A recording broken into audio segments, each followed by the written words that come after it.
Hi guys, last వీడియోలో మా చిన్నోడికి ఫార్మ్ టు ప్లేట్ కాన్సెప్ట్ చూపిద్దామని పాట్లో కొన్ని ధనియాలు, మెంతులు, సీడ్స్ వేయించా కదా. Here is an update. ఏంటిది? నువ్వే పెంచావా? బాగుంది.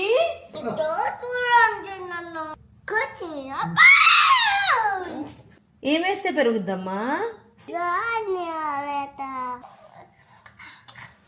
వంట చేసేప్పుడు రైస్లో వేయమంటే వేశాడు. కొత్తిమీర రైస్ అని చాలా బాగా ఎంజాయ్ చేశాడు. మొత్తానికి మనం తినే ఫుడ్ మట్టి నుంచి వస్తుందని తనకు అర్థమైంది. Felt happy. మనం పిల్లలకి ఏదైనా మొదలు పెట్టినా ఎర్లీగానే స్టార్ట్ చేస్తే చాలా త్వరగా నేర్చేసుకుంటారు. మొబైల్స్ జోలికి వెళ్లకుండా ఇంటి పనులు, వంట పనులు, ఇలాంటి లైఫ్ స్కిల్స్ నేర్పించడం, గార్డెనింగ్ స్కిల్స్ అని యాక్టివిటీస్లో ఎంగేజ్ చేస్తే వాళ్ళకే నెమ్మదిగా ఫుడ్ వాల్యూ కూడా అర్థమవుతుంది. ఫుడ్ కూడా వేస్ట్ చేయరు. మనం కొంచెం మన టైం, మన పేషెన్స్ ఇన్వెస్ట్ చేస్తే సరిపోతుంది. మరి దీని గురించి మీరేమంటారు? కమెంట్ చేయండి, లైక్ చేసి షేర్ చేయండి. Follow for more. Thanks for watching. Bye.